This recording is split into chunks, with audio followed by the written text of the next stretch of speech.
No, good. Good morning. Good morning. Good morning. Sorry, I just came off a Humanity Rising call, and it was really, truly profound. The speaker was just an amazing woman.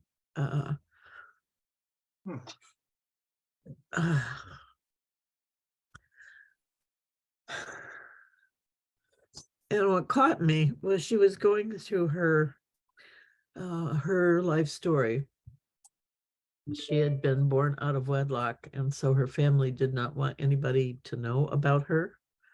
So she was taken from her mother and passed around through the family until they figured out who should raise her. Wow.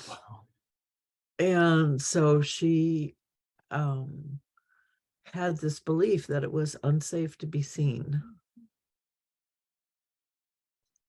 And as she did her personal work, she's a psychologist, and she works with attachment disorder with kids and parents, because it's with the mother that she actually has to do the work. And she had gone from this journey to it's not safe to it's safe. She would not hear good things that people said to her. It just went that way because she was being seen, and it wasn't safe to be seen. So she didn't pay attention. She couldn't hear it. And so then she was working with somebody on that issue who was a compatriot of hers. And in a meeting, she was in a meeting with a new client vendor person that was going to send her business. And she was telling her how wonderful her agency was, and she didn't hear anything. She didn't hear a word. And then when the woman was done, she said, well, let me tell you about the agency. And her compatriot nudged her and said, she knows about the agency. And she said, well, how does she know? And she said, because she just told you. And so she said, I am sorry. I didn't hear a word you said. Would you please repeat it? Mm-hmm. And so she's been working on feeling safe, being seen. And then she got to the point where she was loved when she was seen. And this year, she discovered she was ready to be seen. And that's when Jim called her to be on the show. Or it wasn't Jim, it was Tom. It was just so powerful for me. So it's an issue I have. I have to tell you. So it was just very, very sweet. Very sweet. Could you unpack this as an issue that you have? Oh, absolutely. Yeah. I'm very dismissive when people tell me good things. It's very hard for me to really accept that. Yeah. So it's yes and done. I just go right on. I don't take it in. That was why my 80th birthday was so special, because I did take in being loved. I spent a whole week just bathed in appreciation from people. And so it was very special for that reason. So it's hard. Your tendency toward that certainly doesn't impede your contribution to the world. Yeah, it didn't hurt either. I mean, it's easy to do for others. It's easy to see what should be given, but to accept it is a whole different thing. It is not the same. Yeah. So, and I do realize if I do want to share this message out, I have to start. It has to come from me, which means my experience in it, and it has been a big block. So, and this message, what's this message? So we're still working on that, but this message really is about being connected to life and the love that that gives you access to. When you're connected to life, you're connected to love. The two are the same.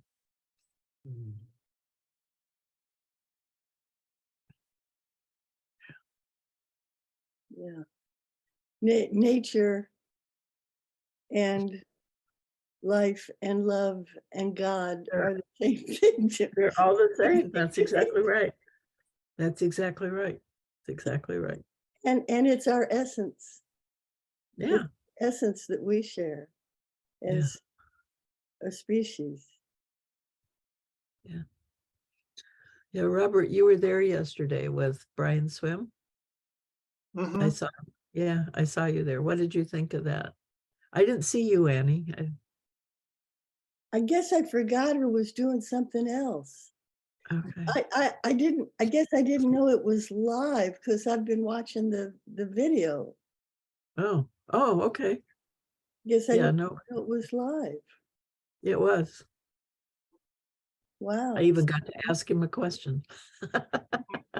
Really cool.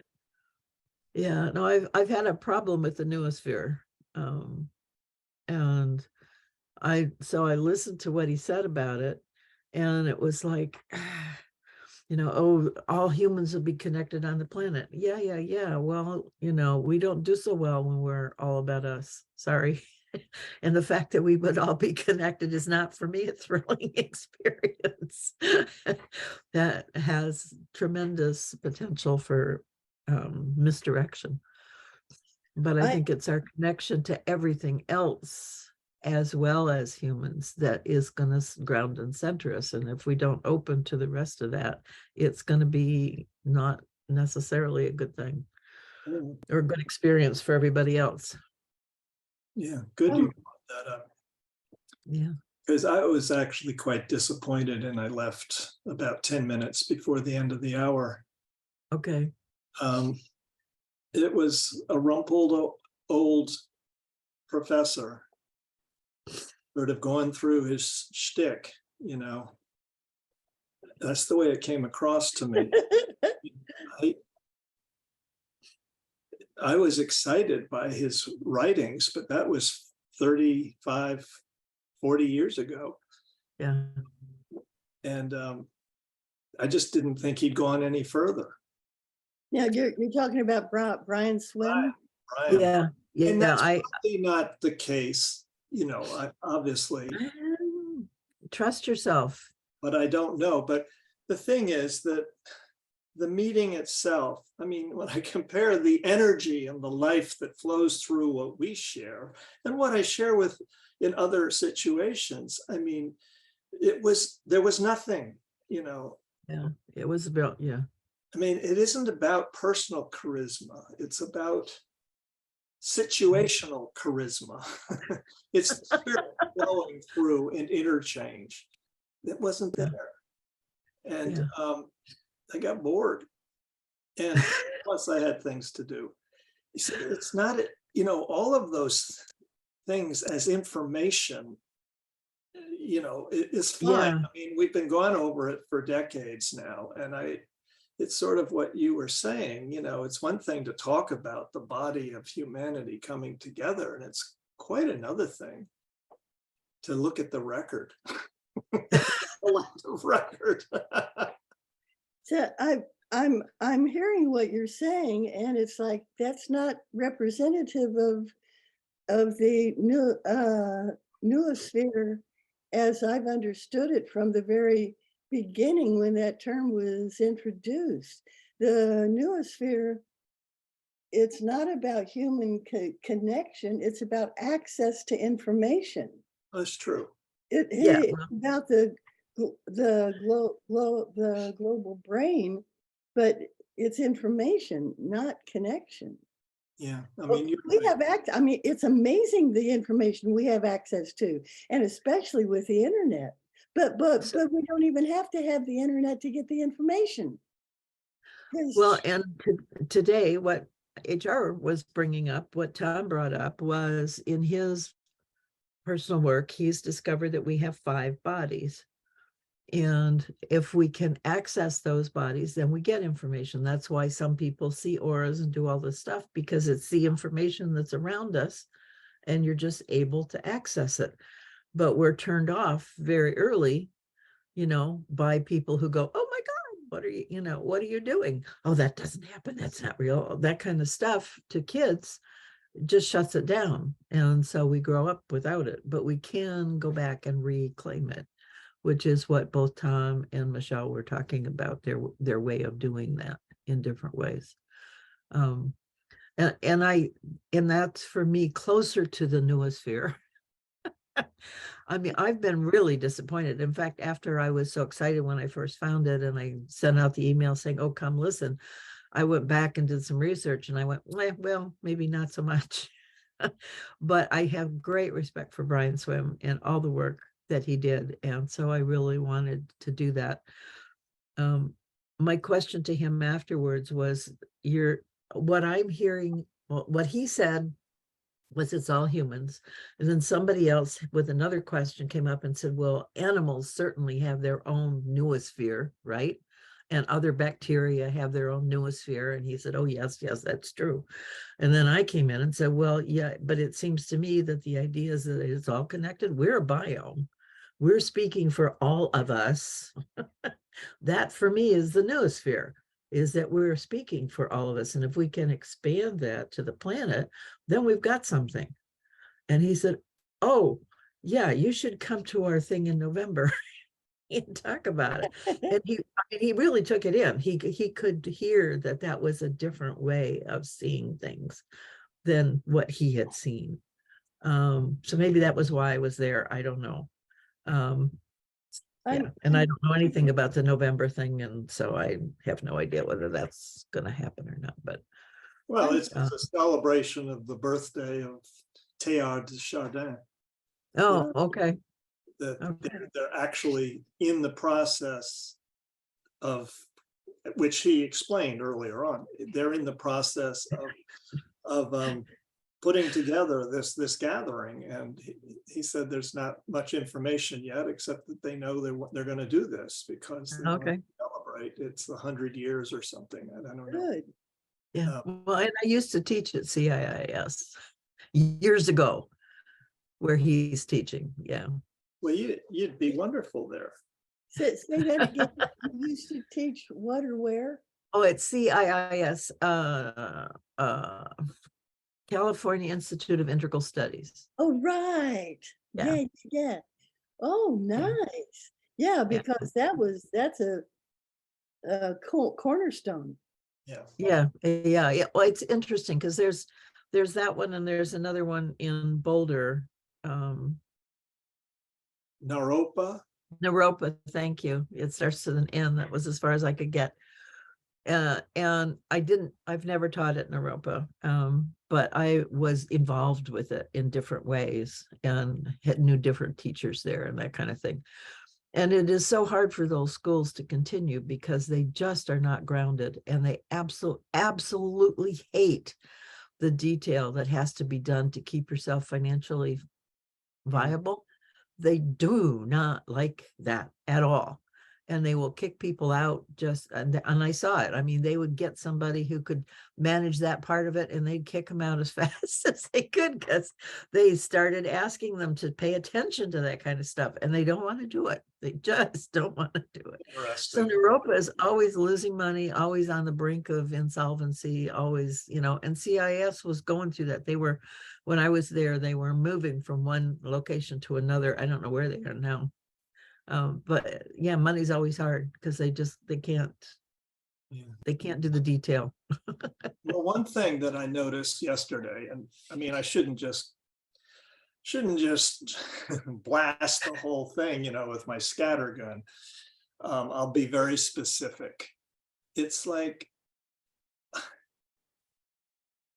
the only hero I have in my life is my father, and that's just because of, there was a certain connection that was pretty lovely.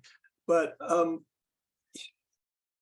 it really bothers me when there's a lot of hero worship of people who passed. not because they weren't wonderful. I mean, they were wonderful. But there was a time when that experience had a charismatic flow to it. Energy. It was an emergence of something new. And it was just lovely. And there are conversations doing that now. Oftentimes we reach that plateau. It suggests there's no higher to go. We reach that level, you know, because there's an emergence in the midst of our dialogue of something new. And that wasn't happening at that meeting. No, and it was just, and it was so, Because I missed your comment. I think I would have loved that, but I didn't recognize your phone number, so I didn't know, because your face wasn't on it. I looked. It was. I looked several times. Yeah, no, I was there. I was there. Yeah. Okay. And Karen was there. I saw Karen. You're kidding. And Leo Jacoby. 148 people at least, so I guess I could have missed it. Sorry, I missed it. I don't know. I mean, like he said, it was not, I mean, there was no new information. It was stale. It was stale. It was a really good. I mean, that's the kindest word. Yeah. I guess that's why it didn't spark me to come. Yeah. Oh, and I went into it feeling that it could be that, but like I said, I had this great respect for Brian, and I did want to. And I did too. I mean, that's why have that connection. Yeah. I mean, I was interested for 40 minutes just to sort of see what people were doing. I'm always interested. Right. See who was there and, you know, what the energy was. Right. You know, and then I left. But well, and I had another. There was another experience yesterday like that too. Jeremy Blent did a presentation with, or well, maybe it was on video. Maybe it wasn't. I read it. I listened yesterday, but it wasn't yesterday. I can't remember whether it was live or not. But it was Jeremy Lent and David Sloan Wilson, whom I have very mixed feelings about. And Jeremy's got this new book, you know, The Ecological Civilization. And so I'm really interested in what that's going to look like. And he's come at it in a very different way, and that's kind of interesting. But when he put out his vision, I was struck by how shallow it was. It is a conglomeration of everything that we're talking about now. There is no forward movement at all. And he puts it all together so it sounds nice. And it's just like, there was so little connection to reality. There was so little acknowledgement of what we're going to go through. So how could some of these things even happen? I mean, it was just, I was, yeah, a lot of it's way. But okay, I want to do a book report on that book I told you about last week, Planta Sapiens. I received it, I think, on Saturday. What's it called? Say it again. Planta Sapiens. Planta, Planta, Sapiens. Yeah. Yes.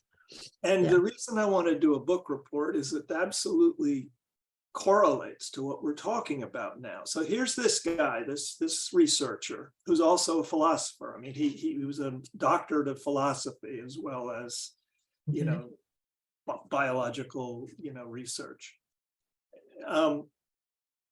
The first 50 pages of a 220-page book were devoted to the invisible plant. In other words, it wasn't about plants, it was about us. And said, I want to, you know, he was basically saying, I want to talk about, you know, the intelligence and the sentience of plants. But before I do this, for us to have any kind of a reasonable connection on this topic, you've got to be, you know, open your mind. And okay, come on, admit it, you know, you are absolutely fascinated by things that move. Animals, cars, whatever, even microbes, feature above plants, which just sit there. Well, of course they don't. And he would comment on that, but it was the first 50 pages. And I realized what a gift.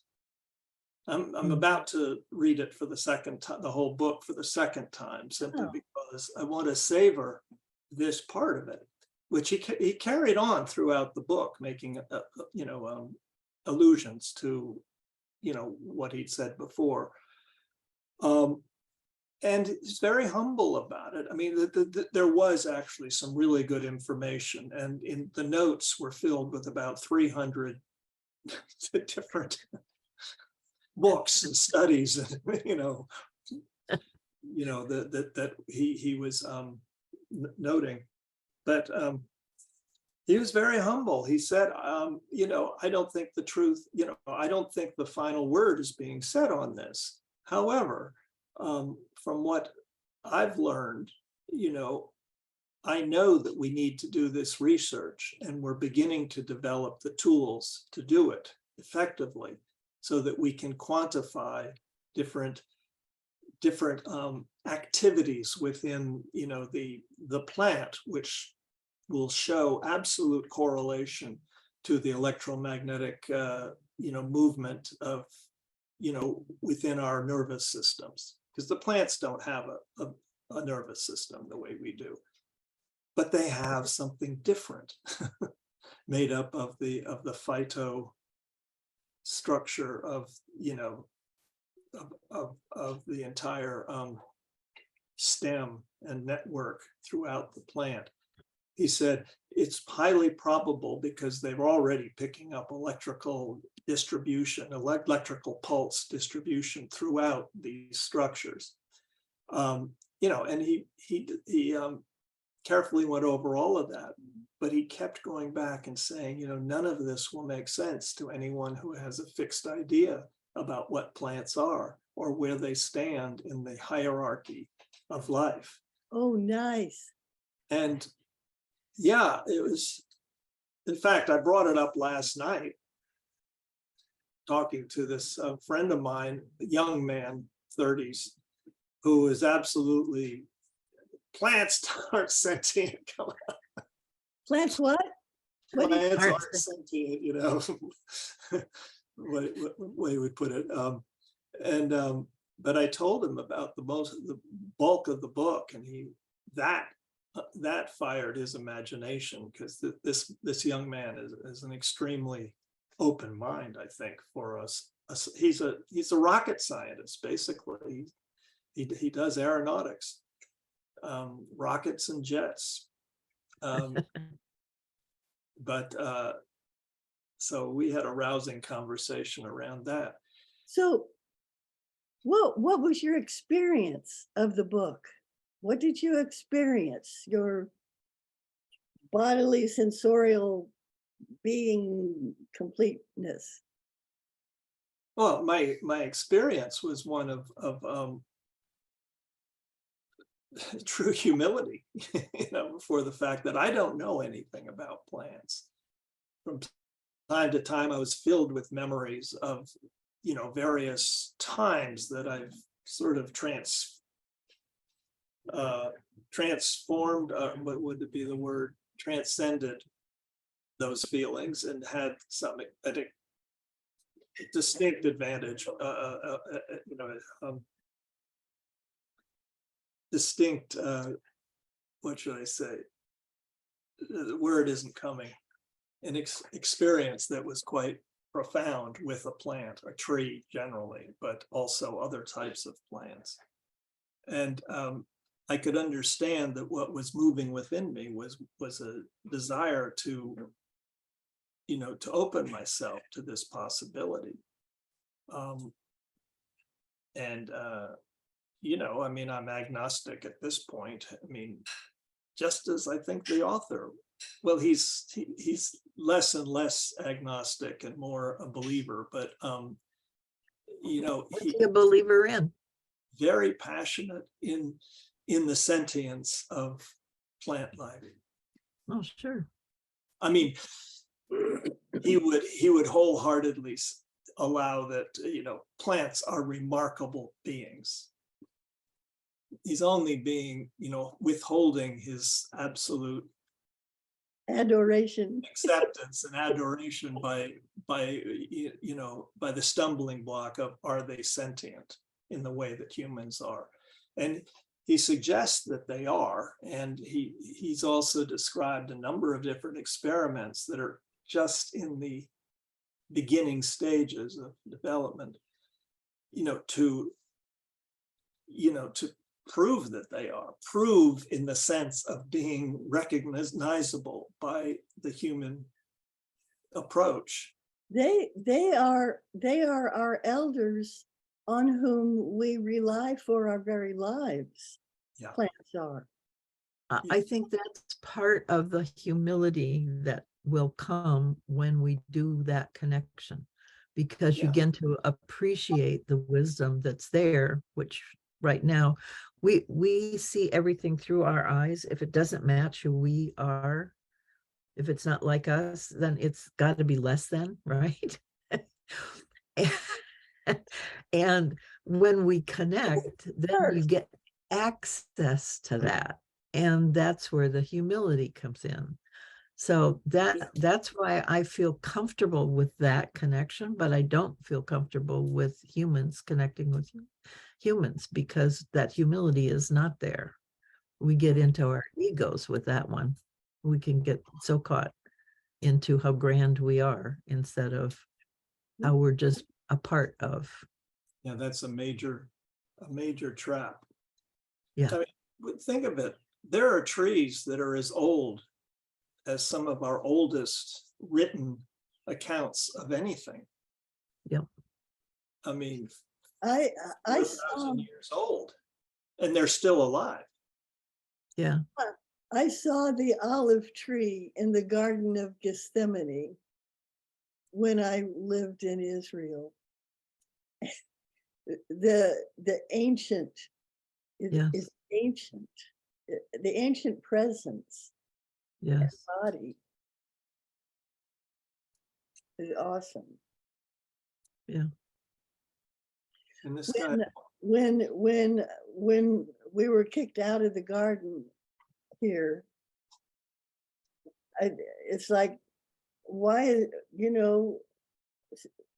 so okay, just go on, but it's like, but it was the life of the plants. It was the life of those plants. yeah. It wasn't just having something to do. It hurt so bad that we had to just dump it. Just dump it. Just so they're not alive anymore. At least not in that form. Mm-hmm. That's what hurt so bad. Yeah. Was my relationship with the plants.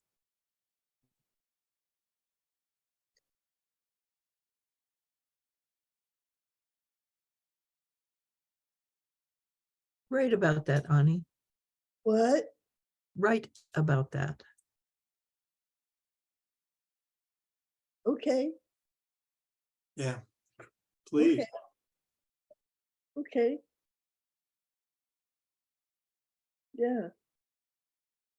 I mean, even the beautiful caterpillar on the tomato plants. Yeah. Aren't they wonderful? They're beautiful.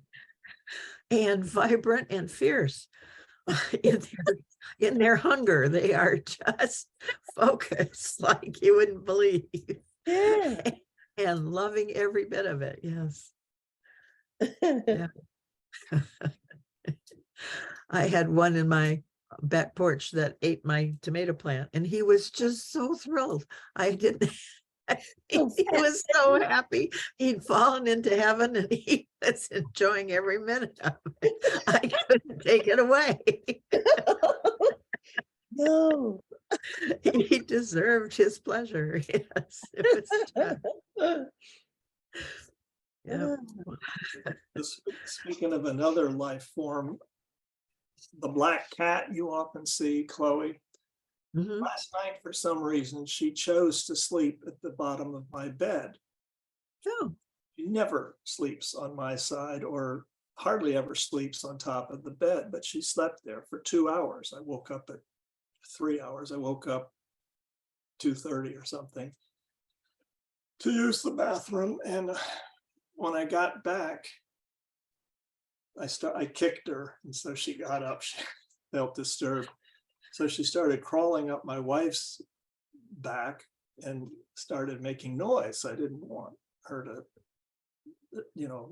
wake up Terry. So I sort of leaned up and started pushing her back. And oh man, she did not like that. I'd push her, she'd run right back. I'd push her, she'd run right back. I'd push her away.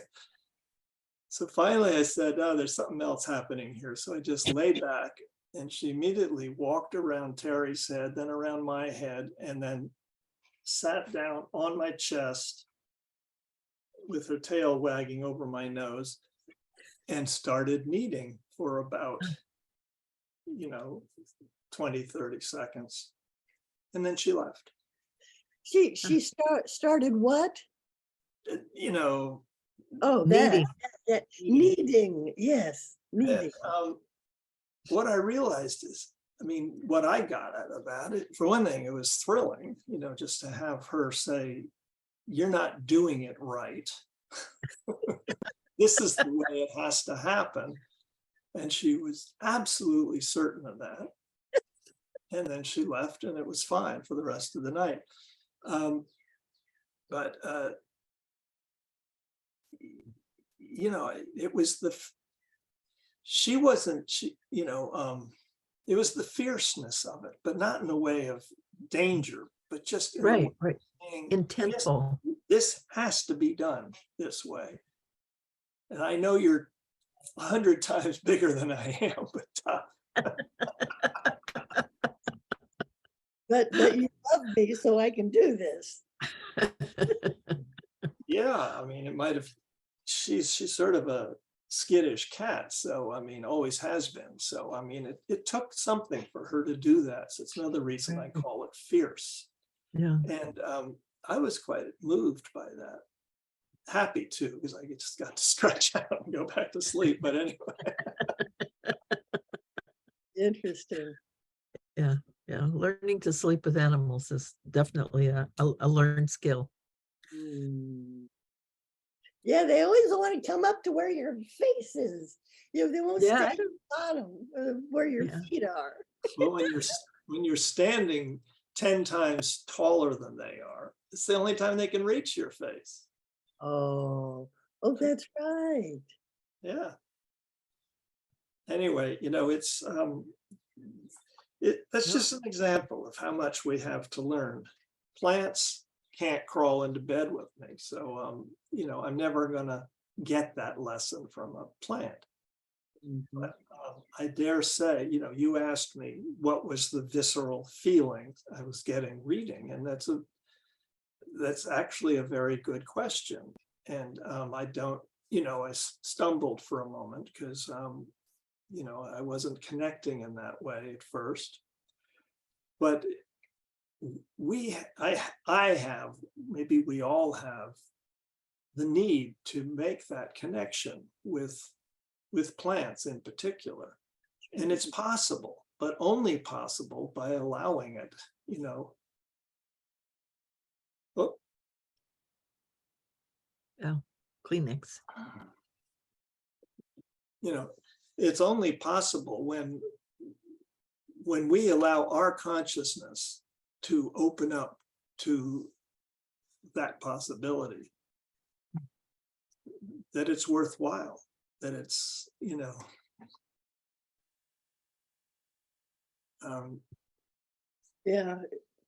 Yeah, like in the garden, and I will write about it. I appreciate that prompt. I had to kill them. I killed them. there wasn't any place else on the property that they would allow me to move them to. And I felt it in my body. Yeah. Yeah. Did you talk to the plants and apologize? And yeah.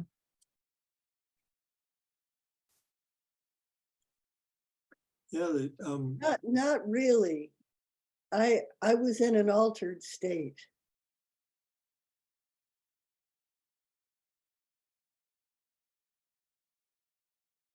I couldn't do it otherwise. Yeah.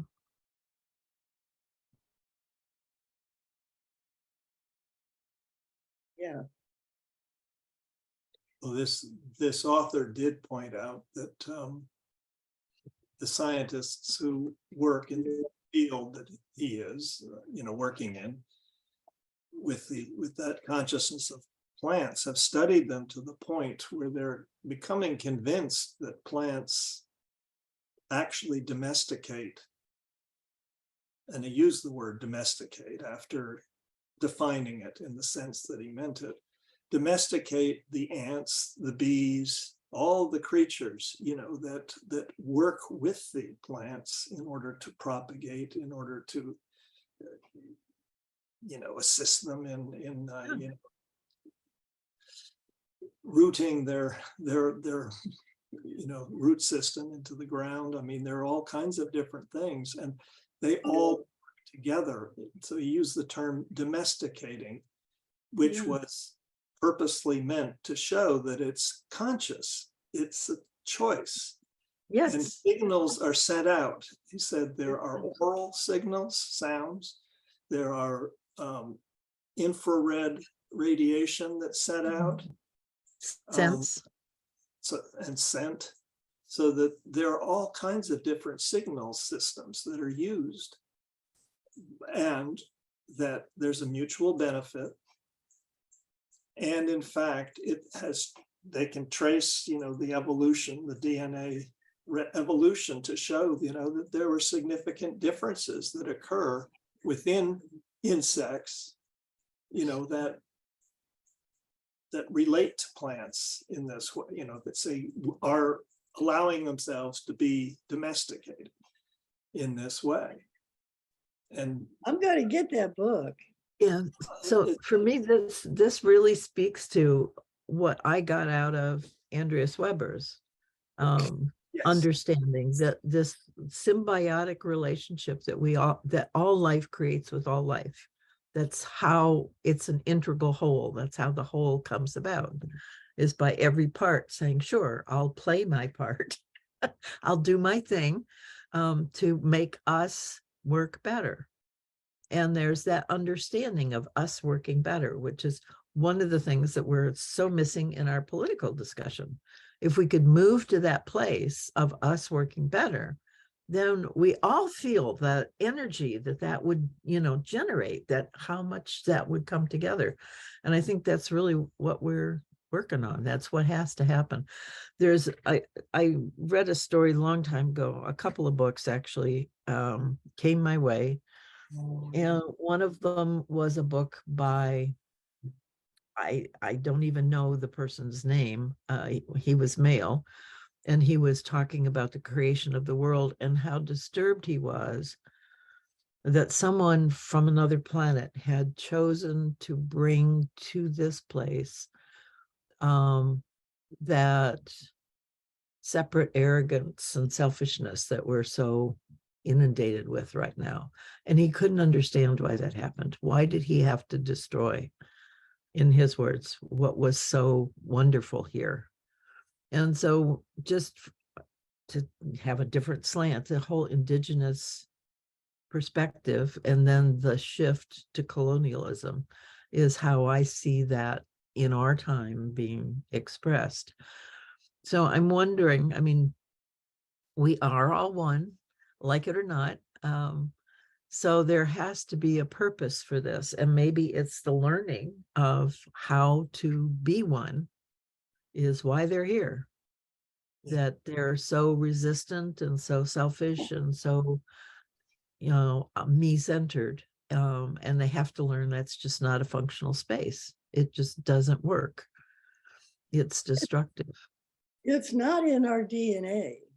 It's in our. That's right.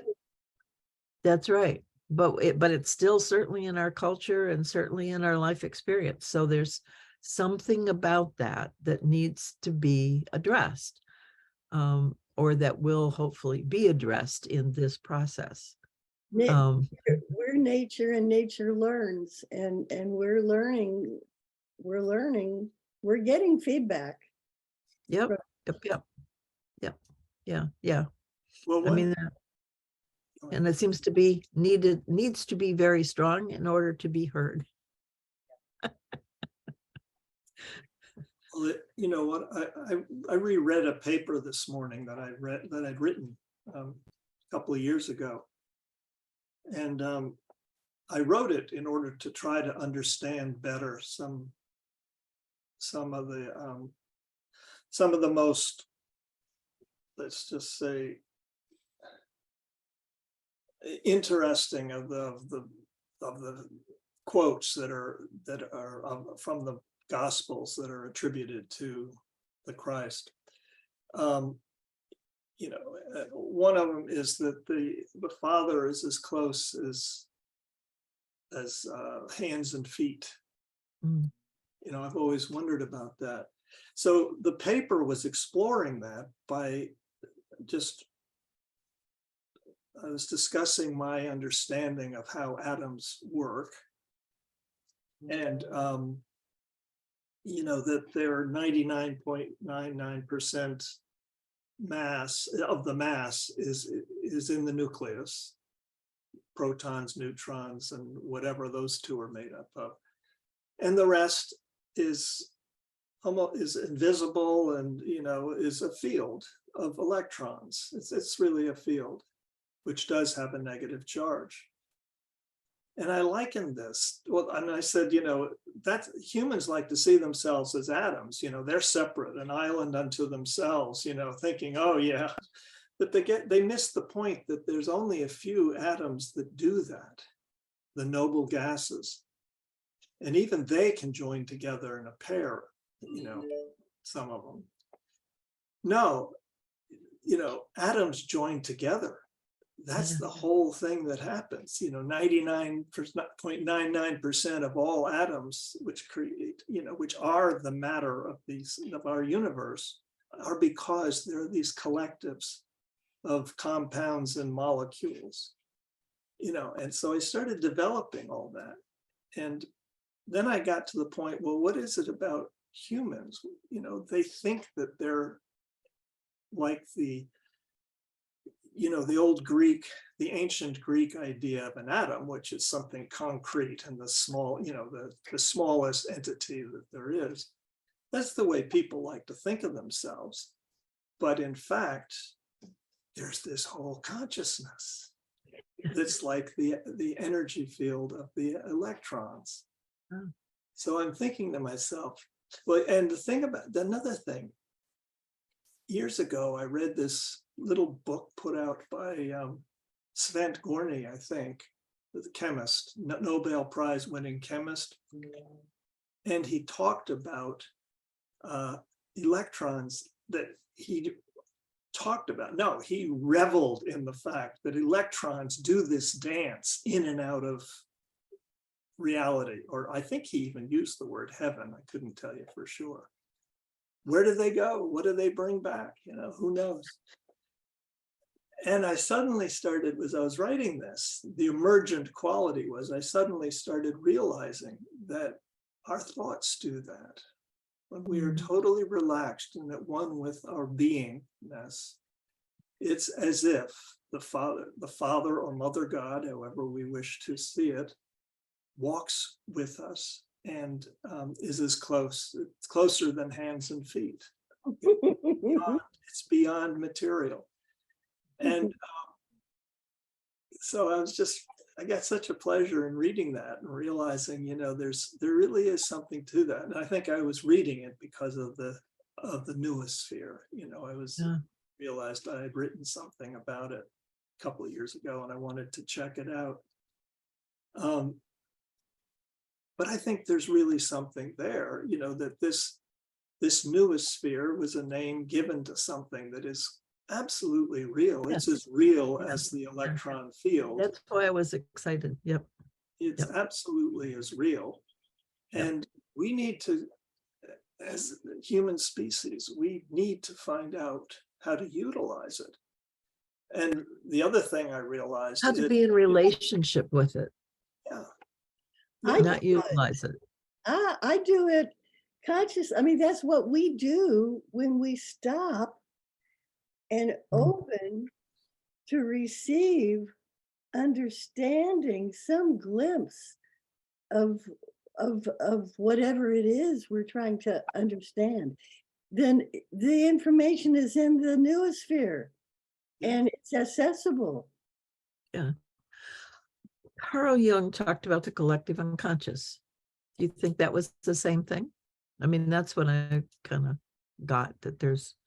well, I don't think so. I think the collective unconscious. I have to think on that. I don't know. I think a lot of the collective unconscious is societal, though. You know, it's not baked into us and at the level of DNA. No. I think this is something different, in that there's this huge collective unconscious that does bind humanity together. But how do we experience it? We experience it as hatred and jealousy and, you know. Well, not necessarily. That's where the archetypes came from, I believe. So he had a bigger thought about that. And I'm thinking about the Akashic records also as a similar kind of thing, or a languaging about the same thing. Well, that's a good point. That maybe I'm dividing it up, and in fact, it can't be divided up. Yeah. That collective unconscious can be used for the good, or it can be used for the bad. It depends on how Well, it contains, it contains all that. So it's what you pull out of it. Yeah. Yeah. Yeah. Yeah. I see the Noosphere as different from the collective unconscious, though. The Noosphere is information of a higher order, or of an order that we normally, you know, I mean, the information in the Noosphere probably is in books, a lot of books, but it's accessible in the moment. The information is accessible in the moment with a receptivity, with an openness and receptivity. That's true with all of those, though. The Akashic records and the collective unconscious would say the same thing. So I don't think I really have a feeling for what that is. How would you guys talk about it? Well, my understanding from Carl Jung, and this is old, so I'm thinking I need to go back and just see what he said about it, to be clear. But the feeling I had about it is that we are more than our bodies. We are this energy field that has this energy, that has this information, and that the collective unconscious is the joining of all of those together. And it has a history, it has a past. So it must have a future as well.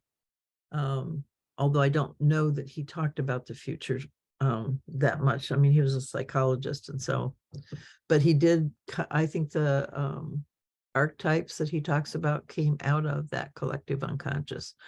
So there are thought forms that coalesce.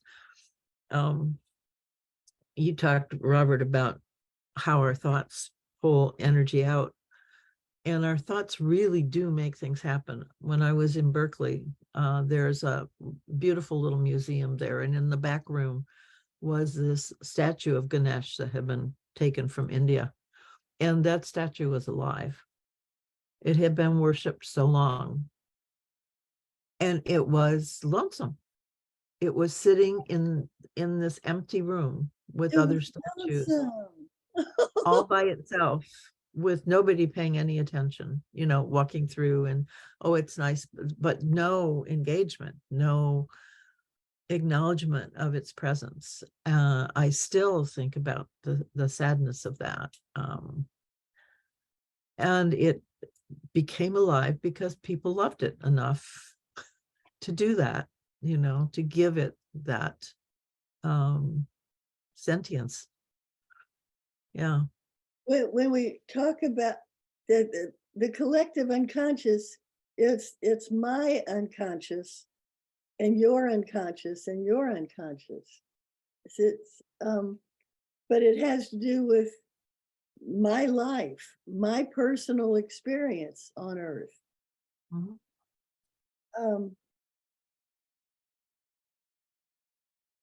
So it is like a Akashic record, except Akashic record goes back further than my lifetime.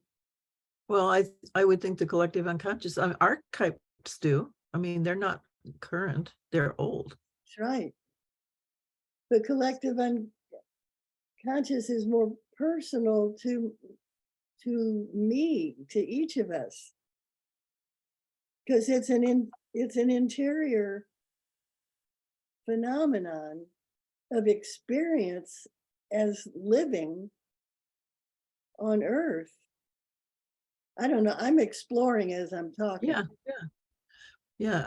Well, and see, that's when I think of us as a biome and the collective unconscious of all of that history, of all of those things. The mitochondria has been around for a long time. They're one of the first. So there's certainly a whole lot of information that they carry that we have access to as part of us. Who's the they again? The mitochondria in our cells, because they're their own thing. They're not us. They're an independent critter. Yeah. So they have a history, very old. Produce our energy. Yep. That's where our energy comes from. Yep. So certainly there's wisdom there and information there, I mean, that understanding just, I mean, it makes us so special because we're so complex. We are the most complex biome on the planet. That's certainly significant. It's certainly important. It certainly has relevance. I mean, it does give us a huge responsibility to speak truth for all of us. So that we are truly, and we feel that. That's why our bodies are so important, because we feel that joy when we hit it right, when truth is there, or when it just is perfect, we know it. Everything resounds inside. Everybody sings the same song. We're all just, enjoying that same blissful experience and acknowledging the rightness of it. That's why our bodies, I think, are so important. Why we have to really pay attention, because that old wisdom is our guide. It's saying, yes, you got it right.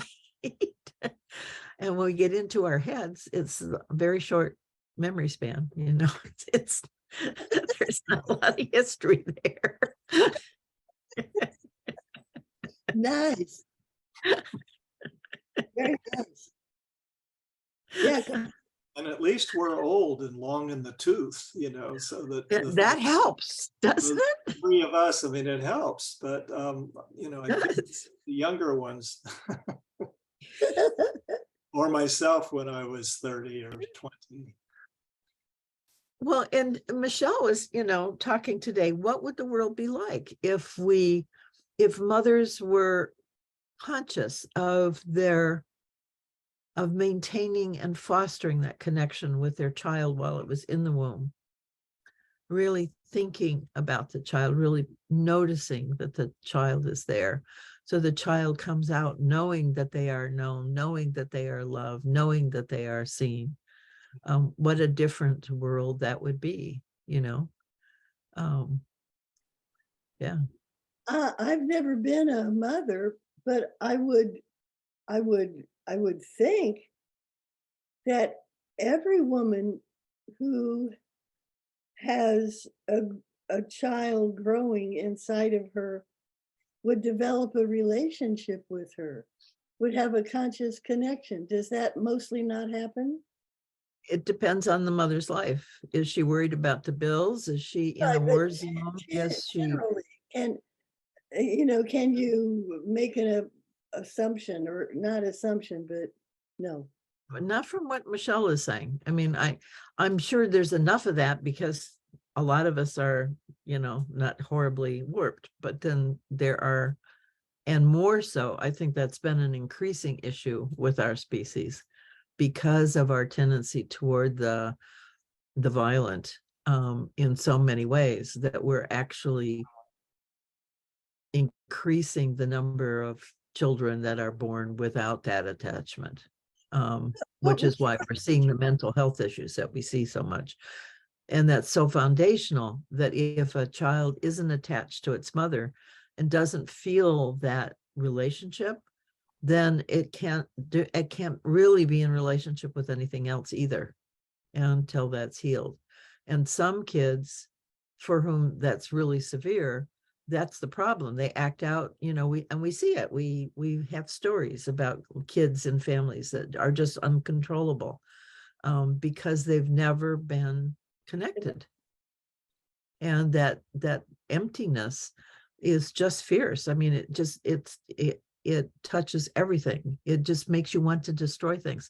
And I think that's part of what we're seeing, actually, is this desire to die, to destroy, that comes from, well, I'm not attached, so what the hell does it, you know, why should I care about what you care about, because I don't care about it and it doesn't care about me, kind of thing, is so fundamentally basic to a lot of the issues. So you've only had one child, right? No, I've had 3. Oh, I didn't know you have 3 children. Yeah, one I put up for adoption, one died, and one is left.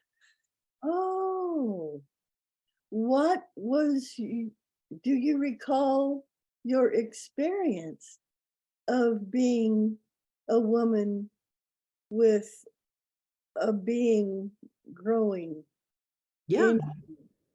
yeah. What was that like? Well, and it was different each time, and the birth was different each time. I mean, the first birth I had no consciousness of, because that's what they do. They put you out, take the baby, and then you wake up and you're together. I mean, throughout the 9 months, what was your relationship or your experience of it? Well, it was different. It was different situations in every one. With the first one, I had left home to have the baby because I knew I was going to give it up for adoption. And I needed to do it on my own. I didn't want other people telling me what they wanted or thought, or it didn't matter. Shh, stop. Shush. Yes. Shush. They're going home today. I cannot wait. Oh, this is that Barky one is small, and she is so needy and so afraid that somebody else is going to get what she doesn't have. She's just a pistol. She needs to be an only dog. So I lived by myself. I moved to Toledo, Ohio, and just lived.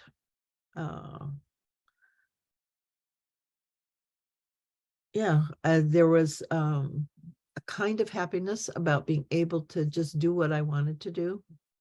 You know, it was my first time really away from my parents and doing my own stuff. So making my own life. I had a new name, so I had a new identity and did all sorts of experiences like that.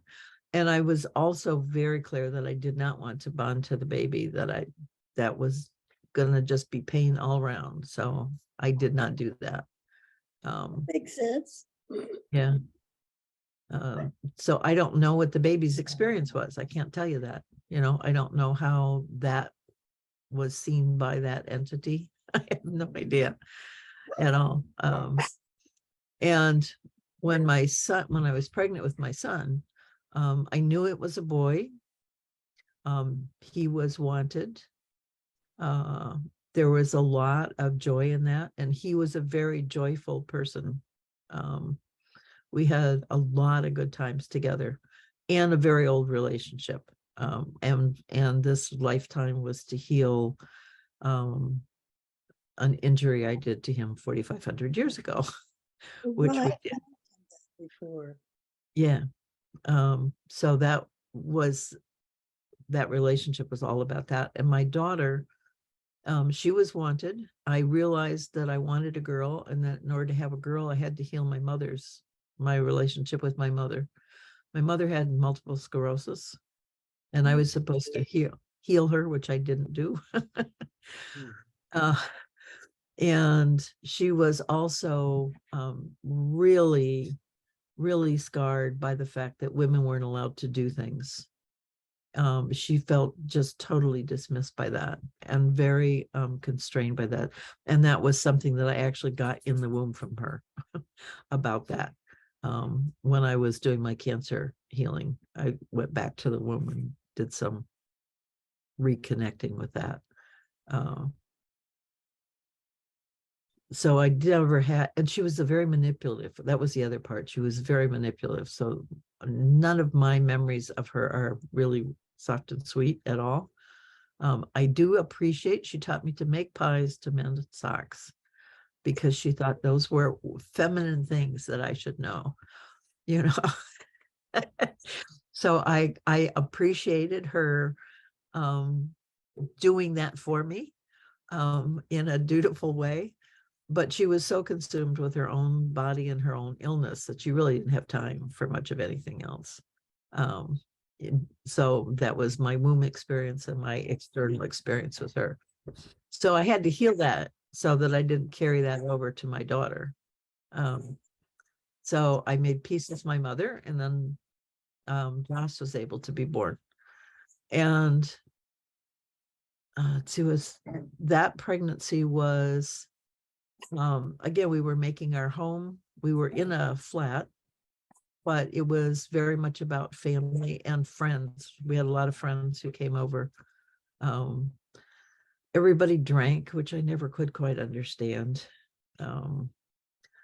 So people would come over and we'd have a party and they'd get drunk and then they go home. It never made sense to me, but that's where it was. And I didn't drink much. Drank a little bit at that time, but then I didn't drink. So it was a reasonably happy space, and her name, Jocelyn, means jolly. But Mary means bitter. And that's kind of where she is. And we have a lot of past history also. We used to be competitive in several of our lives in India. And so there was this competitiveness always from the beginning, that she just could not do whatever it is I wanted or asked or thought. It was just like, that was a no. So she actually left home really early. She moved in with a girlfriend.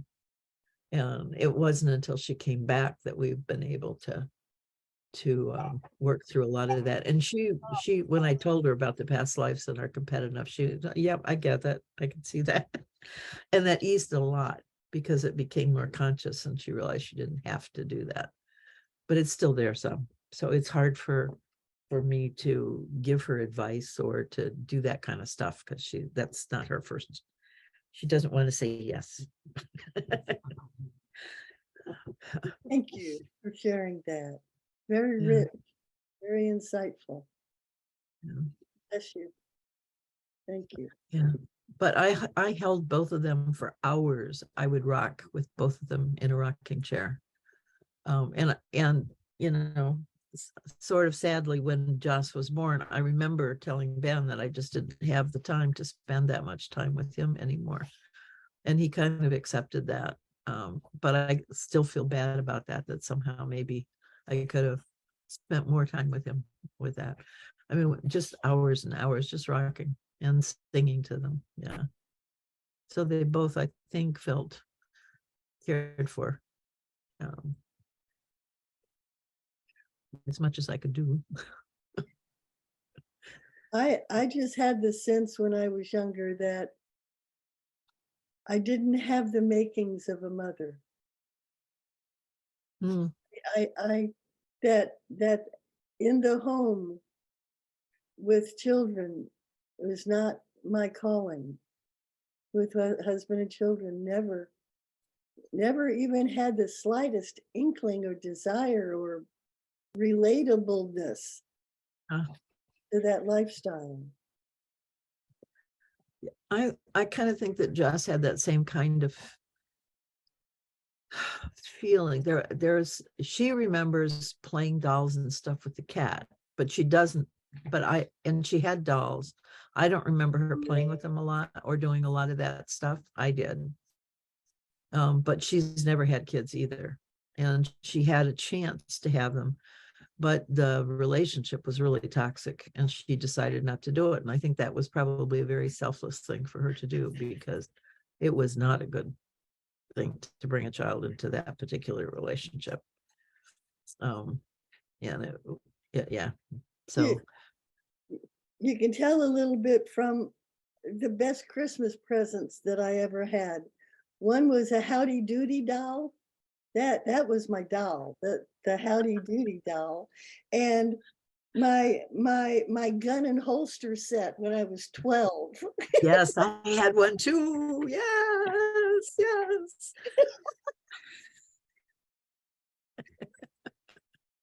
Yep. Oh, That's funny. the only doll I ever had that I remember. The only one that was my doll, that was mine. Right. A relationship. And the gun and holster set at 12. I was just so proud of that. Yep. I remember that exactly. I had the same. Yeah. Oh yeah. Cowboys were really big in my life. Very big. I was at one point going to be a line rider, which is a cowboy who rides the fences to make sure that they're not broken for cattle. So that was one of my first aspirations. Hopalong Cassidy. Yes. And Gene Autry and Roy Rogers. And I thought I'd had it made. I'd really reached the pinnacle. One summer I'd just gone west with a friend of mine in his Rambler. We just ended up in Wyoming. And as they said at this one ranch, well, we don't have any room for you, Robert, but nobody gets out of this valley during haying season. So I got sent down to this small little ranch, where I was one of two guys my age, and one old guy who was this genius who fixed the machines, and then of course the rancher and his wife. Well, because there were so few, if it rained, we couldn't hay, so we saddled up. Right. There was always something to fix or something to find. Right. Yep. And man, I learned how to roll a cigarette. Well, it was on. Yes, I did too. And just go out and sort of feeling like, I was the best thing since, Sliced bread. It was nice. And I always had climbing boots. I never did have cowboy boots. I hated them. But those were good times. Yeah. And of course, on a sunny day, we bucked hay bales. Yep. Oh, on a sunny day, you what? We piled the hay bales, bucked them into place, and we threw them into the barn. He-Man stuff. Boy, I certainly built some muscles, but that was fun. My friend, on the other hand, he was on a dude ranch, and so he ended up just driving the dudes around in a tractor. That would have driven me crazy. Although he did get the girl, you know, that was maybe that was more important to him. But yeah, otherwise it would have been a waste of time. Anyway, we all had those that was the time of the cowboys. I don't think it is much anymore. No, no, it's not anymore. What do you think young people, the kids, think about so much anymore? Space cadets or monsters? Zombies? Who knows? What is all that? I'm not close to any young people. I don't know. I'm online. I'm close to some younger ones, but not, you know, they're in their 20s. Yeah, the only one I knew well was Zach in the 90s, stepson. And he had some notions about being a mountain man. We used to go up to the wilderness area nearby and, you know, hang out in these cliffs, you know, just.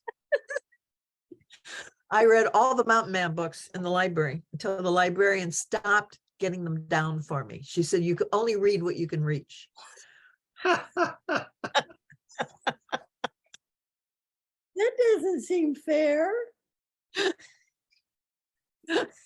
It got me into different things. I don't remember what they were, but the Mountain Men were a really big deal. I read as much as about them as I could. She wanted to expand your exposure. Evidently, yes.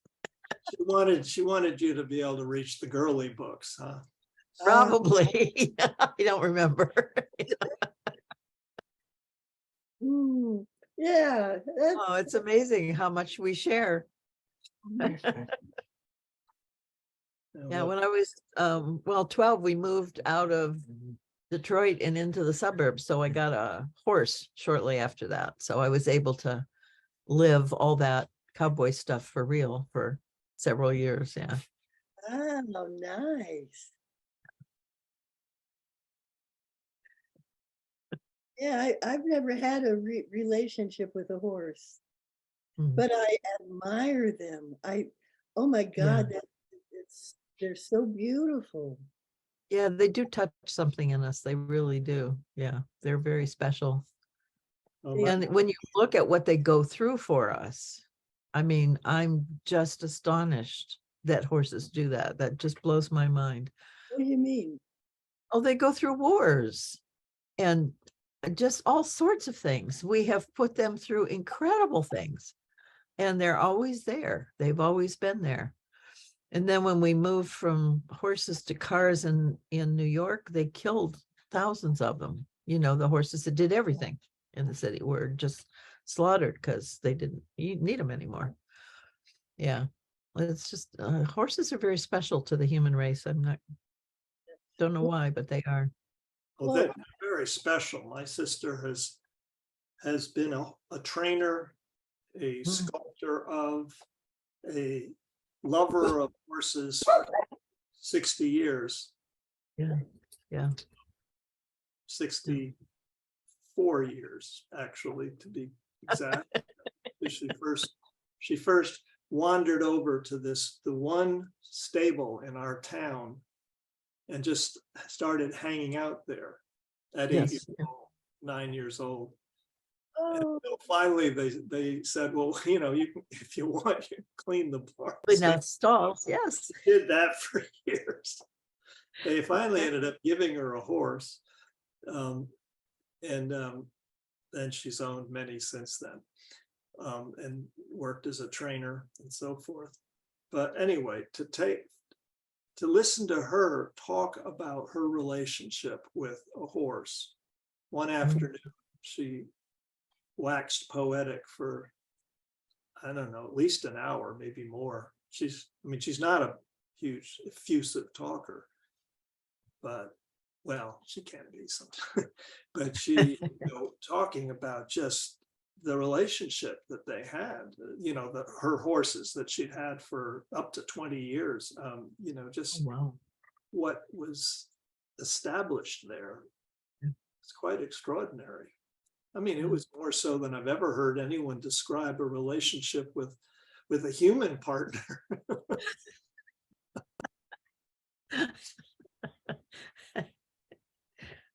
One of my favorite books is Flying Lead Change.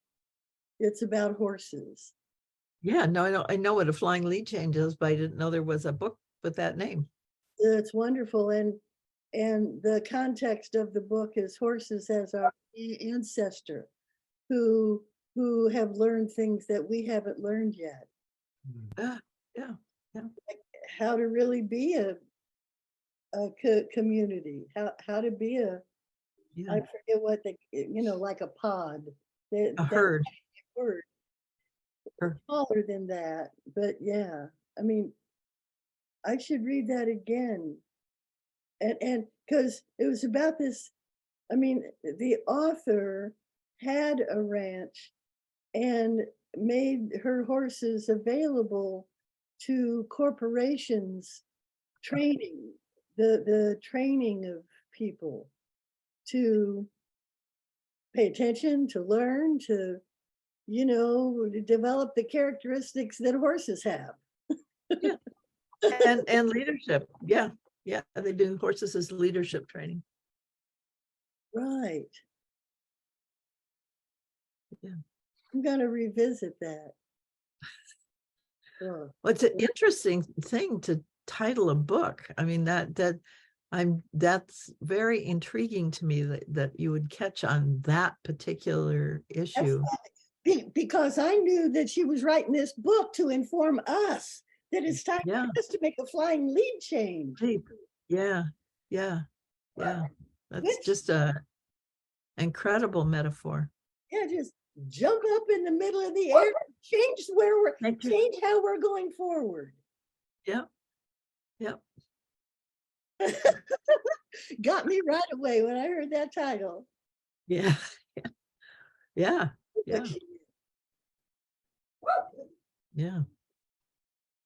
Well, I'm gonna have to get going. It is time. Yes. I just got a phone call that I deflected, but I'd better do something with it. Okay. Thank you, both of you. Yes. Enjoyable. Thank See you you soon. Okay. Bye. Bye-bye.